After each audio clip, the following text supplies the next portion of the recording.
Hinihiling ko magsitayo ang bawat isa. Ang bawat isa ay yumuko at manalangin. Panginoon, maraming salamat po sa umaga na ito, Panginoon. Panginoon, ang mga bata na ito, sana ay sila ay may matutunan sa araw na ito, Panginoon. At ako na kanilang guro, Panginoon, ay bigyan niyo ng lakas, talino, upang maituro ng maayos sa aking mga estudyante, dapat na kanilang matutunan nila. Aking hiling sa ngalan ni Jesus. Amen. Amen. Okay, mga bata, tayo ay maglalaro. Ang lalaroin natin ay Guess the Logo. Papakita ko ang larawan at huhulaan nyo kung ano ito.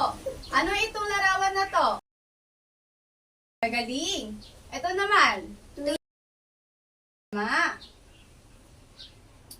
Ito, Cyrus, pwede mo bang sabihin kung anong logo ito? Magaling. Ito naman. Marian. Tama. Ngayon, nalaman nyo na kung ano-ano ang mga larawan ng mga logo. Tayo naman mag-umpisa. Muli, binabati ko ang bawat isa. Magandang umaga mga bata. Okay, bago kayo maupo, tignan nyo muna kung may mga kalat sa inyong paligid at pakiaayos ang inyong mga upuan. Tinatawagan ko ang ating sekretarya upang isalaysay kung may lumiban ngayon sa ating klase. Kikay, may lumiban ba ngayon sa ating klase? Galing! Nakakatuwa namang malaman at walang absent ngayong araw. Mga bata, mayroon akong idinikit na larawan sa ilalim ng inyong upuan at pag merong kayong nakitang larawan sa inyong upuan, huhulaan nyo kung ano ito, kung anong larawan iyon. Naiintindihan ba mga bata? Okay, umpisahan na natin. Nakita na ba ang inyong ilalim ng upuan? Pwede ko ba na malaman kung sino ang maswerte na nakakuha ng larawan sa kanilang upuan? Okay, kaya kailangan ang larawan? Okay, ano tong larawan na to? Magaling. Pwede natin si Kikay na very good clap. 1, 2, 3, go!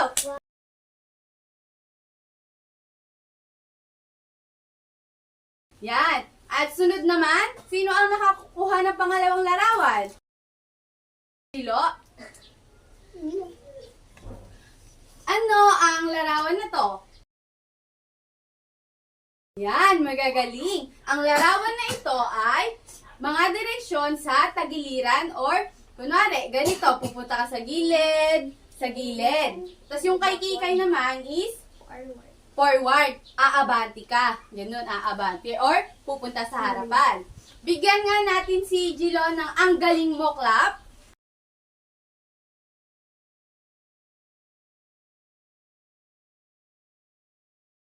Yan. At ang huling larawan, sino ang nakakuha? Ano nga ang larawan na ito? Tama! Bigyan naman natin si Genesis ng ano ba? Angel clap. 1, 2, 3, go!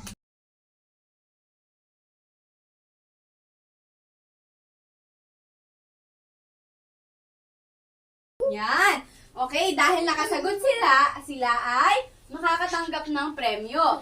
Dahil ang mga bata na magagaling at sumasagot sa tatanong ng teacher ay nakakatanggap syempre ng premyo. Pagmasdan ang mga magkakaibigan o ang kanilang isinasagawang kilos. Ito, ano sa tingin niyo ginagawang kilos ng mga bata? Ano sa tingin, sa napapansin niyo sa larawan?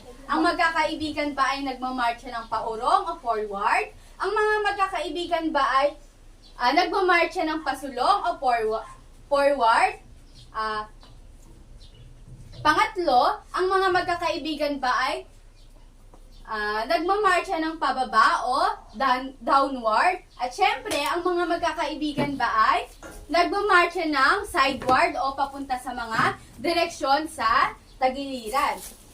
Ang bawat kilos o galaw na ginagawa karaniwan ay maaaring gumalaw ng pasulong o forward, backward o paurong, at ang mga direksyon sa tagiliran o sideward. Mayroon din katulad ng paliko at pasigzag na daan o kaya naman diagonal o horizontal. Mayroon din tayong tinatawag na antas ng pagtalon. Meron tayong mga antas ng pagtalon. Sa antas ng pagtalon ay meron tayong tatlo. Ang tatlong antas ng pagtalon ay mababa o low na antas ng pagtalon. Ang ikalawa ay katamtamang antas ng pagtalon o middle. At ang huli ay mataas o high na pagtalon. Ito naman ang halimbawa ng mababang antas ng pagtalon. Gayahin nyo nga siya kung paano yung mababa. 1, 2, 3. Okay, magagaling. At ito naman ang halimbawa ng katamtaman o middle ng pagtalon. Ang nasa larawan. Magagaling. At huli, ito naman ang halimbawa ng mataas o high na pagtalon. Sige, gayahin nyo nga. Magagaling. Mayroon naman tayong dalawang uri ng mga galaw. Ang una ay mga galaw sa sariling espasyo o mga galaw sa malawak na espasyo. Alamin naman natin kung ano ang mga galaw sa sariling espasyo. Ang mga galaw sa sariling espasyo ay ang kilos o galaw na ginagawa ngunit hindi umaalis sa pwesto o sa ating kinatatayuan. Halimbawa, pagpihit ng ulo, pagpihit ng balikat o trunk twist. Gaya nga nasabi kanina ay in short, ang mga galaw sa sariling espasyo ay ito yung mga galaw na hindi umaalis sa pwesto. Kunwari, nakatayo ka, tapos tatalon-talon lang na ganon, nakaupo ka, tapos nagsusulat lang sa lamesa or sa upuan. Ayun yung mga galaw sa sariling espasyo. Ngayon, alamin naman natin kung ano ang ibig sabihin ng mga galaw sa malawak na espasyo. Bawa ng mga galaw sa malawak na espasyo ay paglukso-lukso o skipping, yung pagja-jogging, tumatakbo, ganon. Ayun yung mga halimbawa ng mga galaw na umaalis sa pwesto or mga galaw sa malawak na espasyo. Okay. May natutunan ba ang mga bata? Ngayon, atin naman alamin kung may natutunan talaga kayo sa ating pinag-aralan. Alamin naman natin sino ang nakakaalam ng dalawang uri ng galaw. Mga galaw sa sariling espasyo, ito yung hindi ka umaalis sa pwesto o yung nakaupo ka lang, nakatayo, tumatalon nang hindi umaalis. Sino ang may alam pa ng iba pang halimbawa ng sariling espasyo? Yes, Kikay, magbigay ka nga ng isang halimbawa ng mga galaw sa sariling espasyo. Tama! Ang pagsusulat ay halimbawa sa sariling espasyo. Dahil, pag nagsusulat tayo ay hindi natin kailangan umalis sa ating pwesto or tayo lang ay nakaupo. At ang mga galaw sa sariling espasyo, ito naman yung umaalis tayo or hindi umaalis tayo sa ating kinatatayuan. Sino pa ang gustong magbigay ng halimbawa sa malawak na espasyo? Marian, pwede ka ba magbigay ng halimbawa sa malawak na espasyo? Tama. Ang tumatakbo ay ilan lamang sa halimbawa ng mga galaw sa malawak na espasyo. At nakakatuwa naman at kayo may natutunan sa ating pinag-aralan. Ngayon naman, tayo ay maglalaro, syempre. Nakikita nyo ba ang hawak ni teacher na kahon?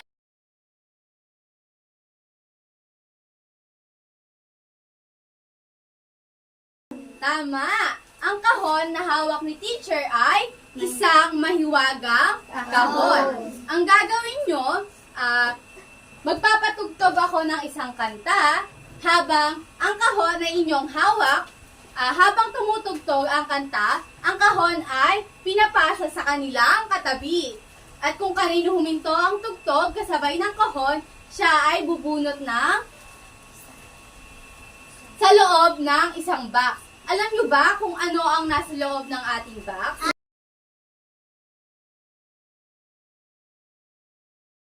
Ang nasa loob ng ating box ay mga larawan o halimbawa ng dalawang uri ng galaw sa ating espasyo.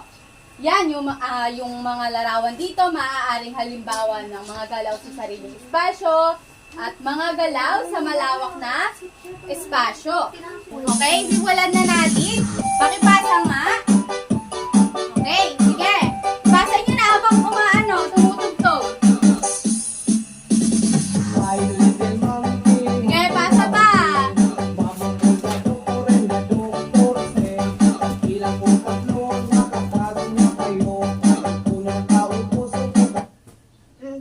Okay, Deya.